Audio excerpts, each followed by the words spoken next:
Alrighty. Hi everybody. I'm back again. Later than usual. Sorry guys. I, but technically, I mean, if we didn't have daylight savings time, I'd be fine. I'd be early. Yeah, except for I had some running around I had to do before the stream, so it just took me a little bit longer than I expected, but I'm here. Sorry I'm late. Hey, right. So um I'm gonna get right into it because partly I have one cat inside. I have kittens outside who are trying to break down the door. So I'm gonna just hop into the story. For those of you who are just tuning in, I am currently reading my dad's novels one chapter at a time. As I'm doing it, I'm using it as a method of editing. So I'll be making up notes and stuff like that as I go. So you'll see me suddenly duck my head down and I'll start writing. Um, I may have to get up at some point, depending on how severe the cat situation gets. I'm hoping it will not be as bad as last time, but that's fine. Hmm.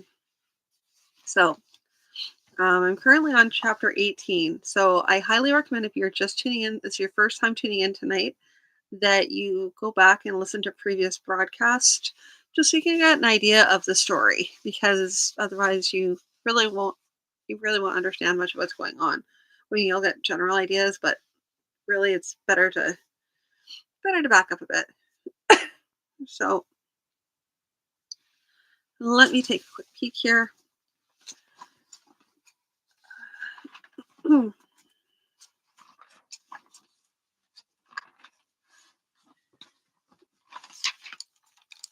Okay, so uh, last in the last to recap what happened uh, on Friday. Gloucester goes into battle and sets the wooden man on fire. Uh, then he returns to the Hold Castle and gets some messages and returns to his quarters. Um, yeah, and pardon me, and they are trying to quell a revolt right now. Hmm. So right now, Marquis and Darharel event has well, the very last scene of the chapter was they were heading back to the barony of Grandal, Grandal Castle, and they saw smoke over the horizon billowing out from the castle.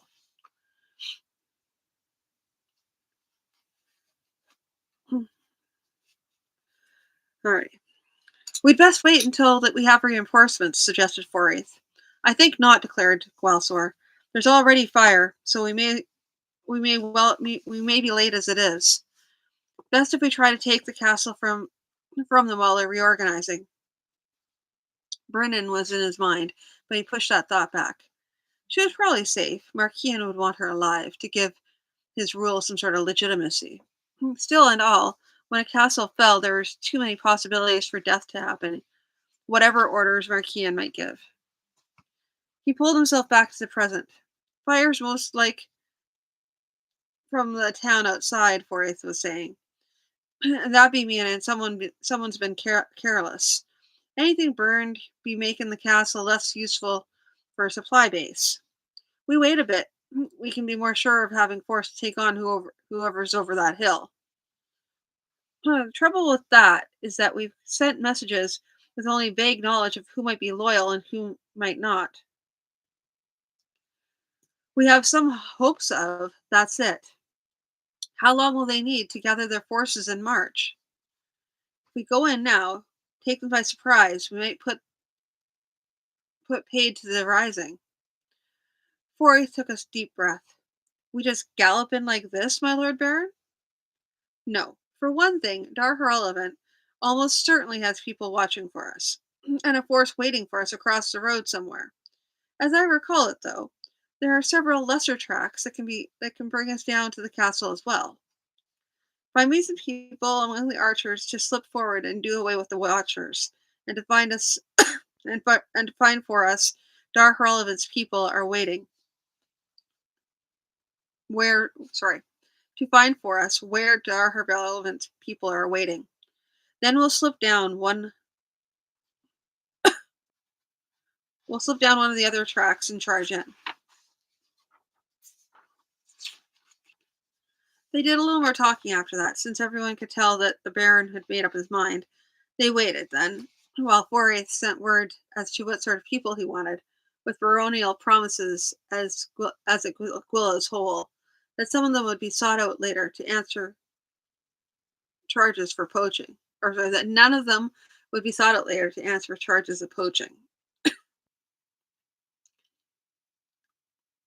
They waited further while orders were given to the chosen men, and continued to wait as they slipped off into the gathering dusk. They waited, restraining their impatience as night fell. At first, Gwelsor was able to feign patience. As the night went on, however, that became less and less possible. He found himself striding back and forth. Uh,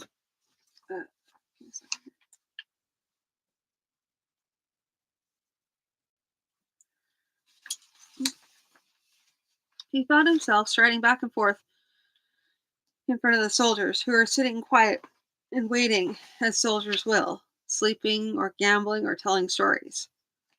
Soya, the voice was soft in his ear, because it was Malga. He held himself back from snapping out an answer. He forced calmness on himself. I seem a little on edge, do I, Malga?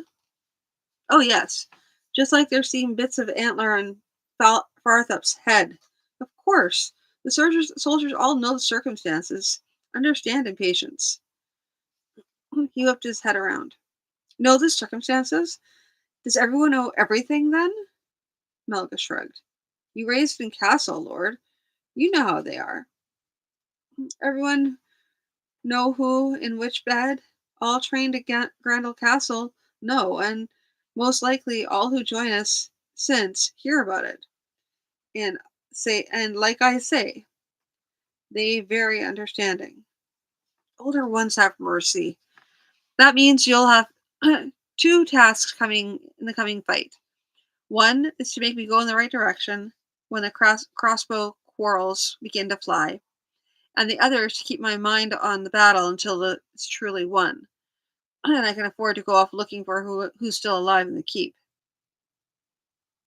Malgathop grinned briefly. In the meantime, go have a little talk with Jadal. Go have a little talk with Jadal. He worried too. Gwalstar went looking, and found his page busily burnishing an already bright shield. Careful, Jadal. You'll rub it so thin people will be able to poke holes in it with their fingers. Then where will we be?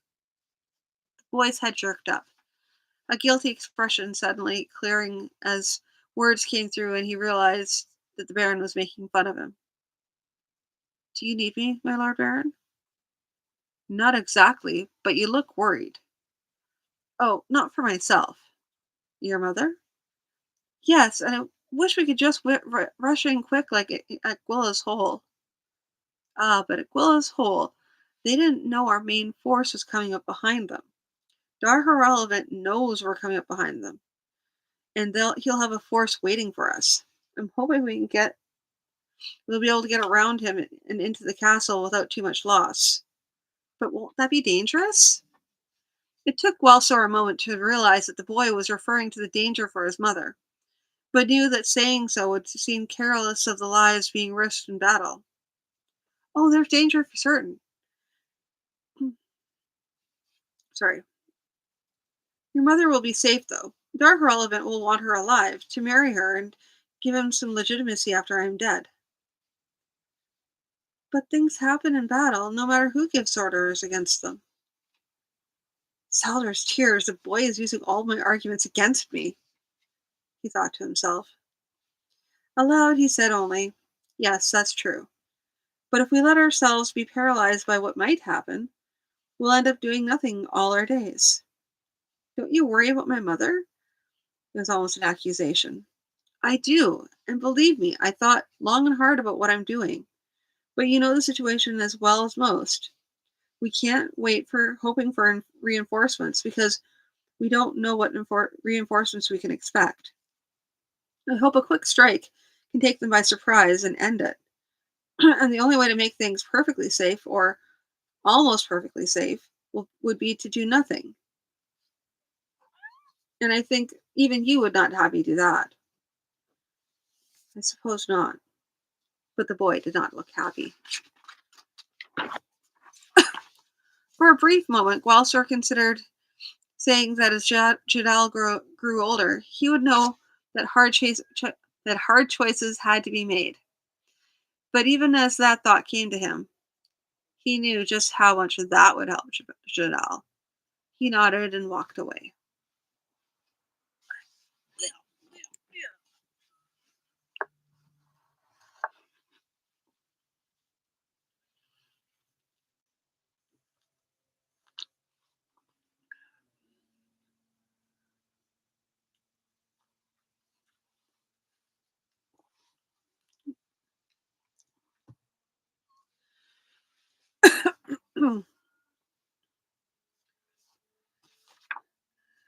The night stretched on and on. Though he would not say so, Wellstar was beginning to fear that the worst had happened, that the scouts had been discovered and killed, allowing Marquis and Dar Irrelevant to know just what they had planned, and to upset all those plans with a maneuver of his own. Then Forraith was approaching, a grim smile on his face. We can move now, my lord. The way is clear, and being kept open. Good! Jadal, my horse! As they sat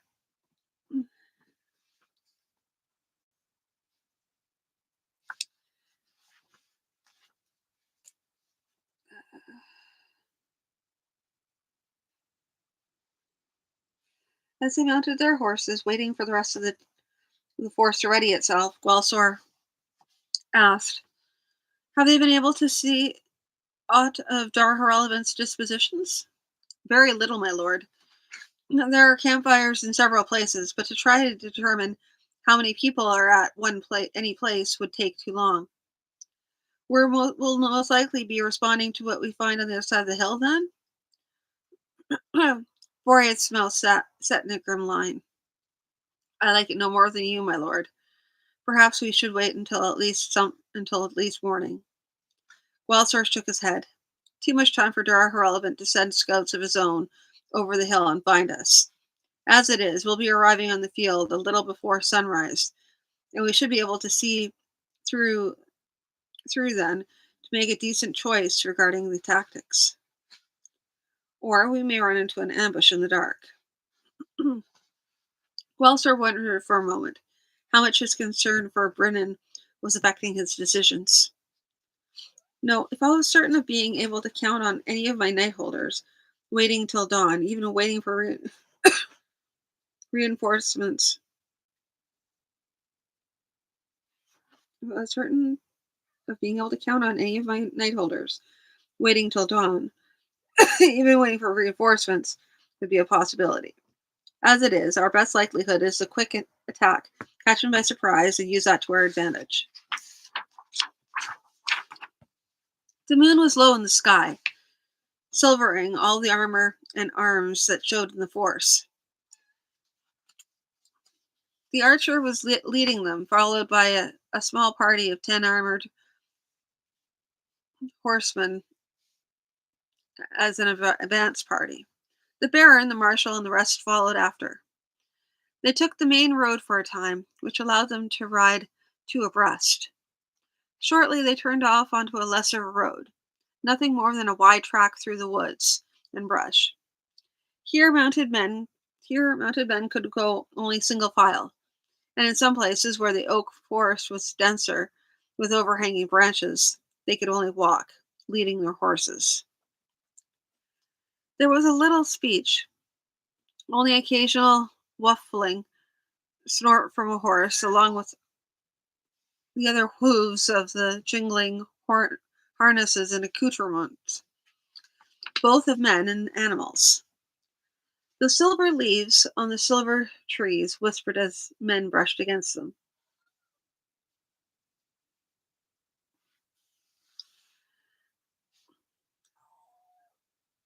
The night had become cooler as it drew on to morning, and at times when the marching column had to pause, men shivered and moved around to warm themselves. Eventually, they were going downhill, slanting off to the north. Welser knew he'd been there hunting and just out riding, but in the starlight, nothing seemed familiar. Merely thinking about riding brought his mind once more to Brennan. Older ones keep her safe. And in almost the same moment, he implored the older ones to help him keep his mind on the most important things until the battle on the important things until the battle was won. The moon was out of sight beyond the trees now, and only starlight allowed them to see anything. They were traveling slowly now, and Gwalsar schooled himself to patience.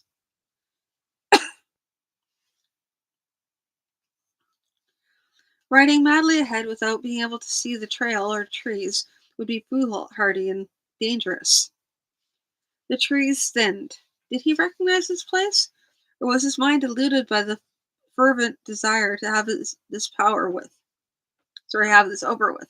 Oh my goodness. They continued to march.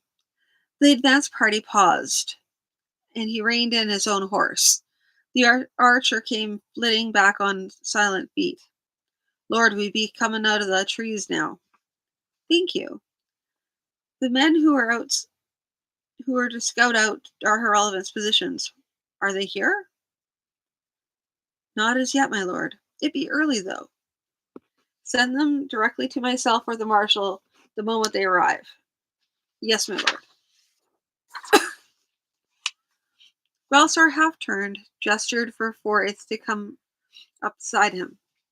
We're coming out of the forest. They'll have plenty of time to form up and make ready before anyone sees us, or before we can see anyone else, for all that. I know.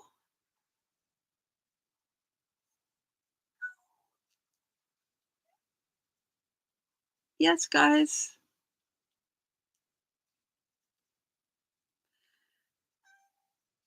Okay. Give me a minute here. Against better judgment, I'm opening the door. This way is going to lead to madness. Be prepared for attack of kittens.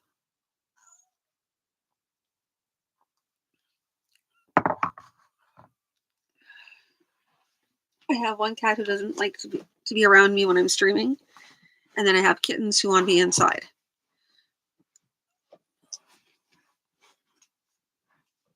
Okay.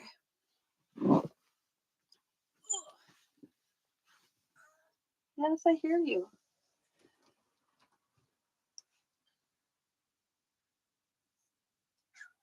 Yes. There you go.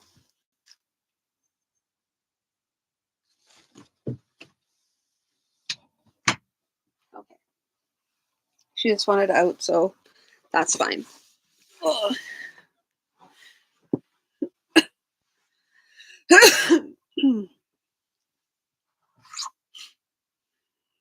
I was trying to keep her happy by having her in here and know that she could be in here if she wanted to be, but she didn't want to be in here.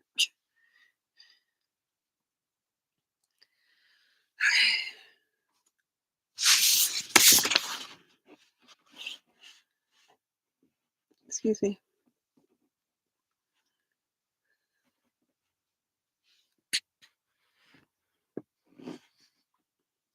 We're coming out of the forest. We'll have plenty of time to form up and make ready before anyone sees us, or before we can see anyone else, for all that. Seems things are going according to plan so far. Father's boots and belt buckle, my lord. Don't be tempting the older ones so. I wouldn't be saying such things until the battle's done and won, but may the older ones grant it.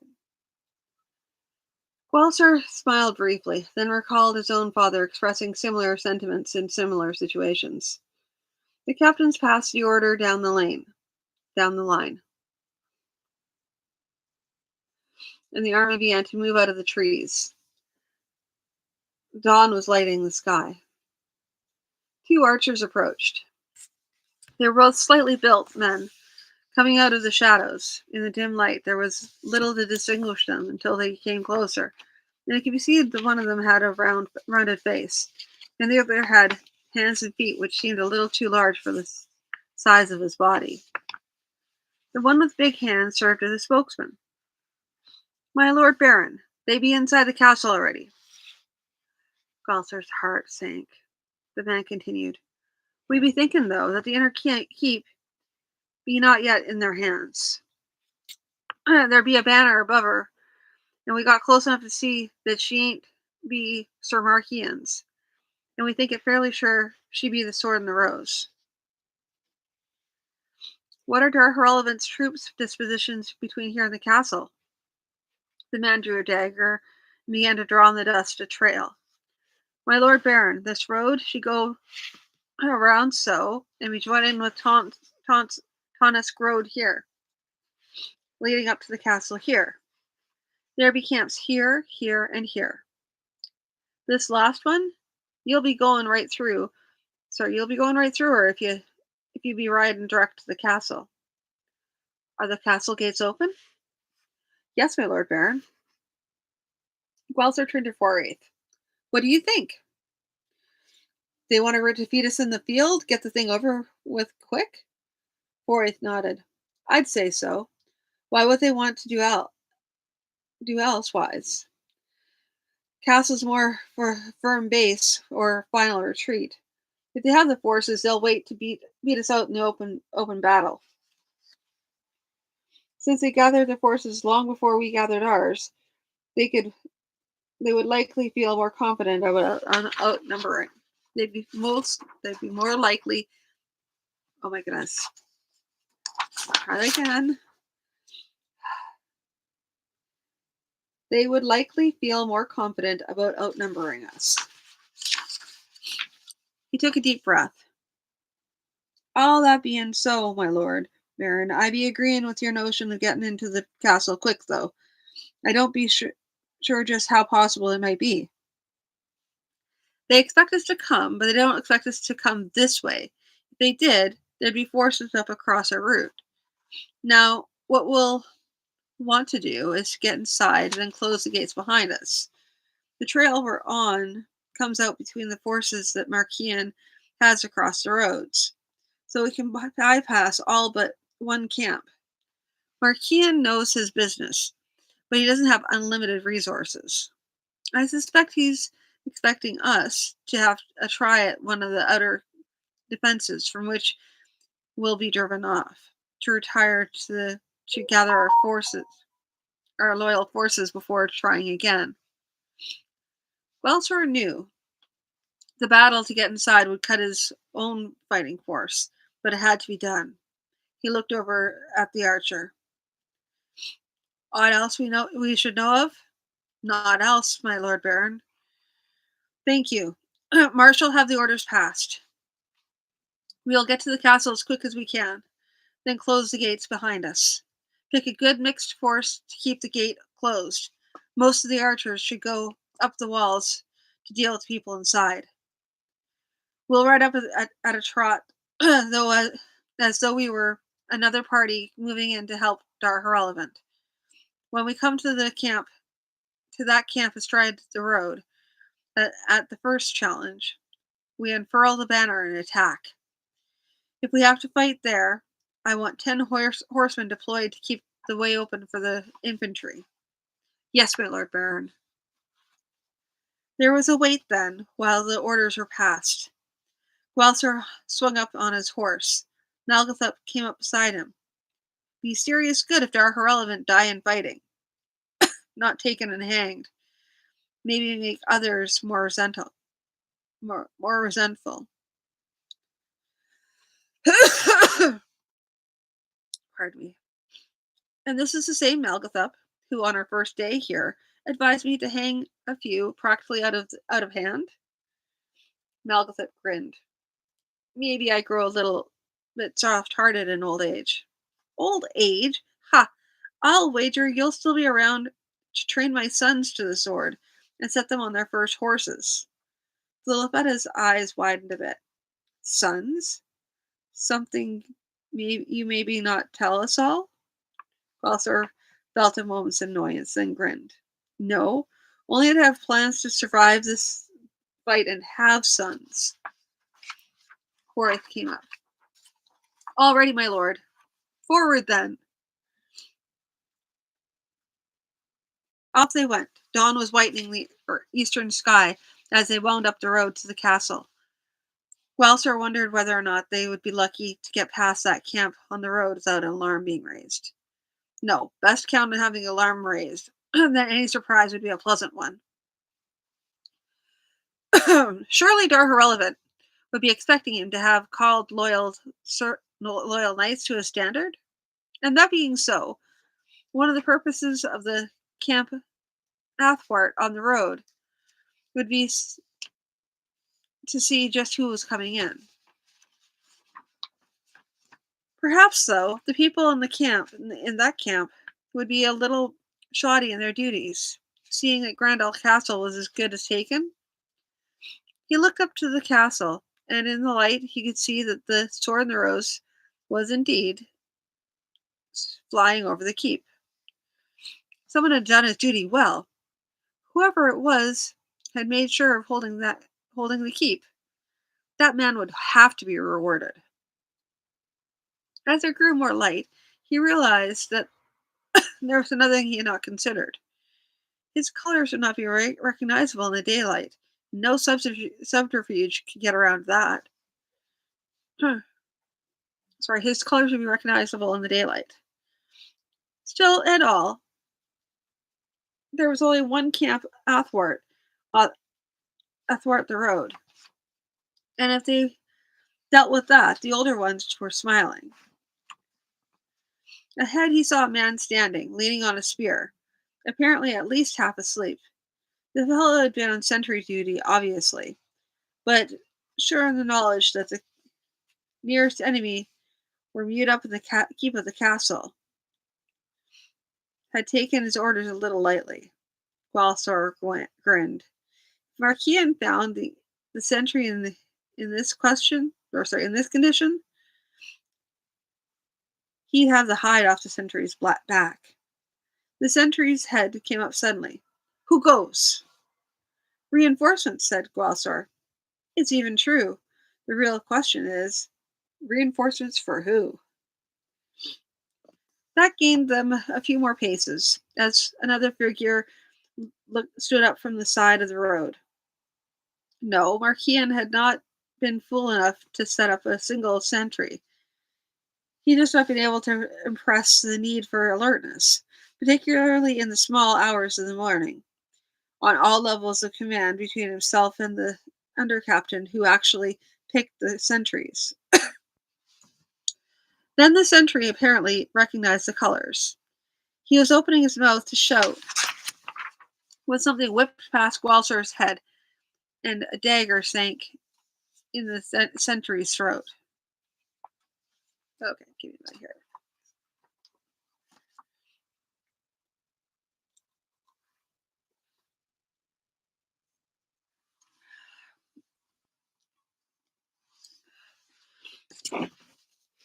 Ghalsar kicked Valis into a gallop, drawing his sword. The other sentry had barely time to raise his spear to guard himself when Ghalsar struck.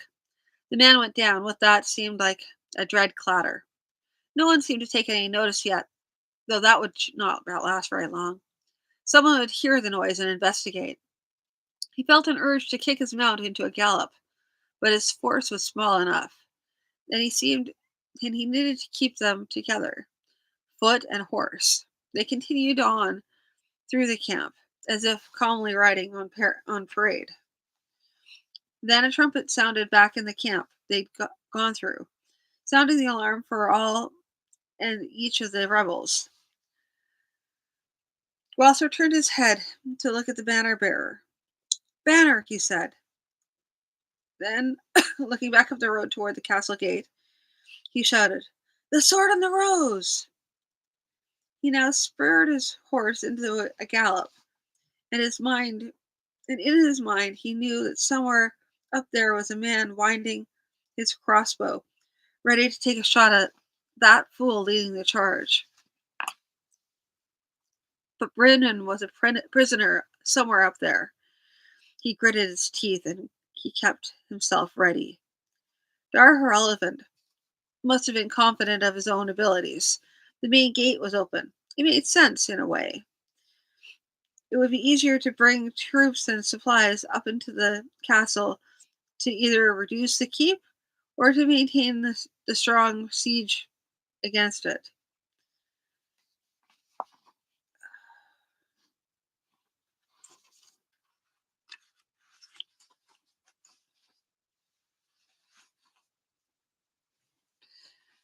There was a guard party at the gate, but the attitudes of their leaders had been passed on to the guards. They had taken the Baron by surprise.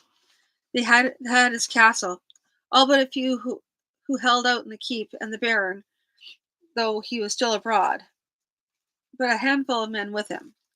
How could they possibly fight his way? How could he possibly fight his way through the force that surrounded the castle? Gloucester felt a moment's annoyance that Marquian should think so little of him as a foe that he did not see to all the possibilities, even unlikely ones.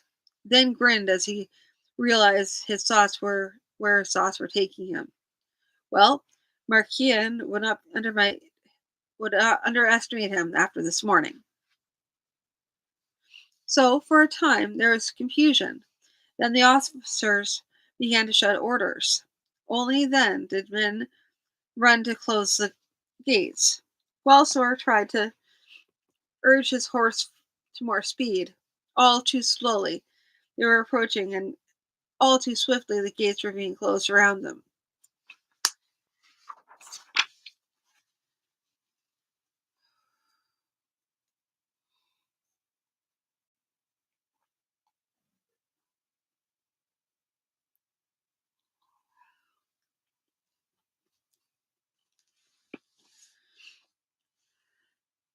Then suddenly he was striking at men, trying to form a line to hold the gates closed.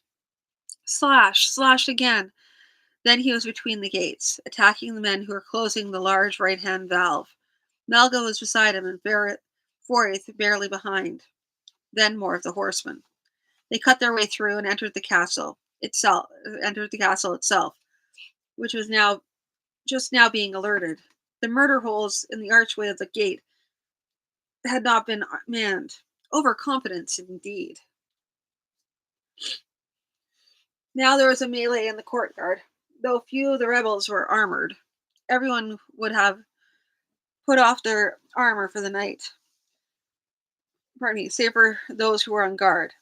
This put them at a great disadvantage in fighting against the Baron's men, though many of them fought hard for all of that. And Gloucester did not hear the first who cried for quarter, but suddenly the plea was being taken up around the courtyard. Rebels tossed aside their weapons and shields, holding up their hands in surrender. Get them together. Hold them under guard, shouted Forsyth. Get that gate closed, and man the walls in the front. Shortly after that, they began clearing the castle and raising the siege of the keep. Most of those who had been besieging the keep had come out to fight in the courtyard, so there was little left to do. Gloucester took off his helm and pulled back his coif, then approached the keep. Hello, the keep, he shouted. Your baron has arrived. The door to the keep was 10 feet off the ground and reached by a narrow stair that wound up the side of the tower. There was no room outside the door for anyone to set up a battering ram. The door, of course, would be barred, and the stairway inside blocked with whatever bulky items were at hand.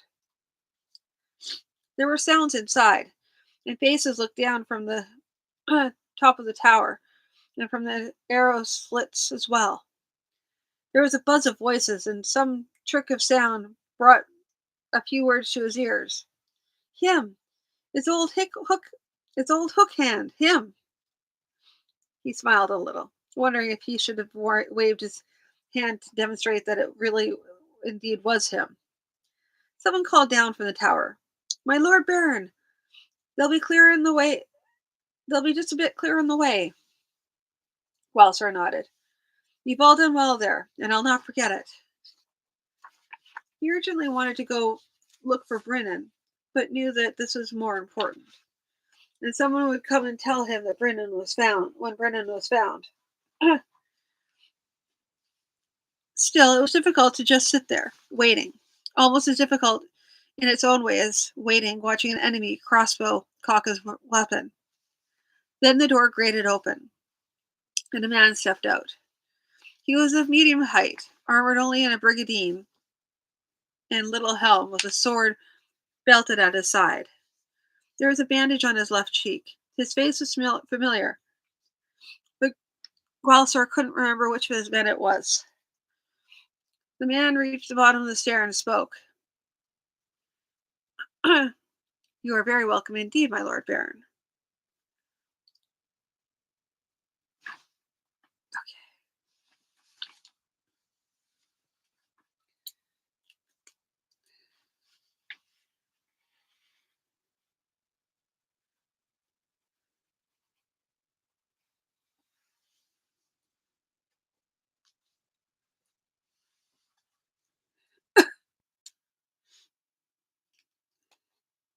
"Brennan, who has been in charge of the defense?" "I have."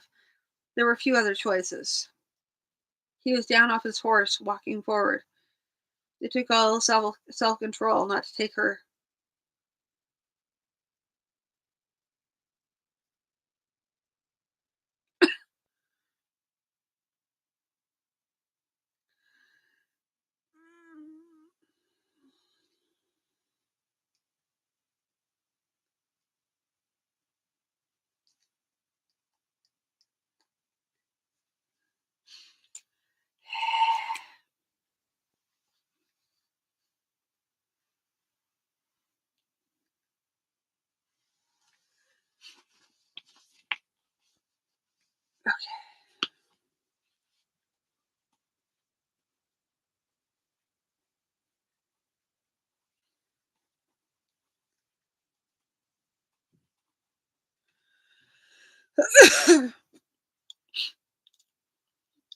"Brennan, who's been in charge of the defense?" "I have," she replied. There were few other choices.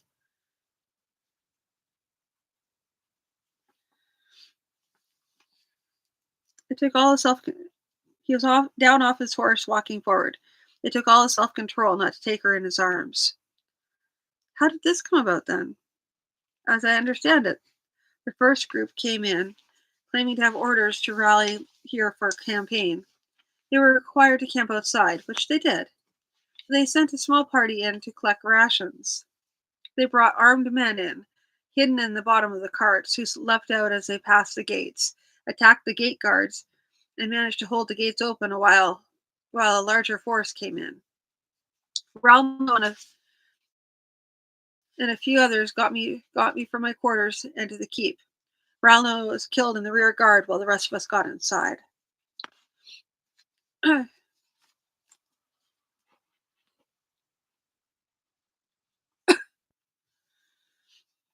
He looked at the bandage on her cheek. "You yourself fought?" Her eyes flashed. "I did. I have no intention of being a mere game piece on Marquis and Irrelevance board. I took a sword and helped cut our way to the keep. We've been holding it ever since."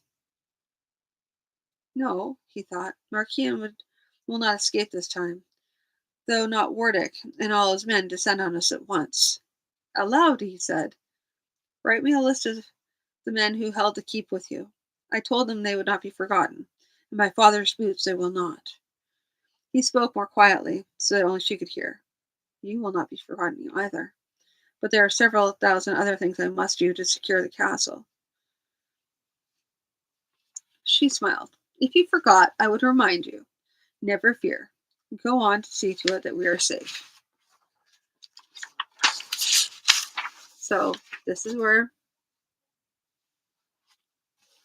So that was cool. because Brennan took charge and held the keep. She took a sword and she actually held the keep. Bear this in mind, wherein I believe it'll be in the next chapter, you might hear me screaming. We'll see. I can't remember. It's somewhere soon. Pardon me. It's going to be shortly after this. So, anyway, um, that's pretty much it. Thank you for tuning in. I apologize for the delays, but I'm glad that you all showed up anyway. Um, that's it for tonight, and I will talk to you all again tomorrow night. So, thank you. Bye.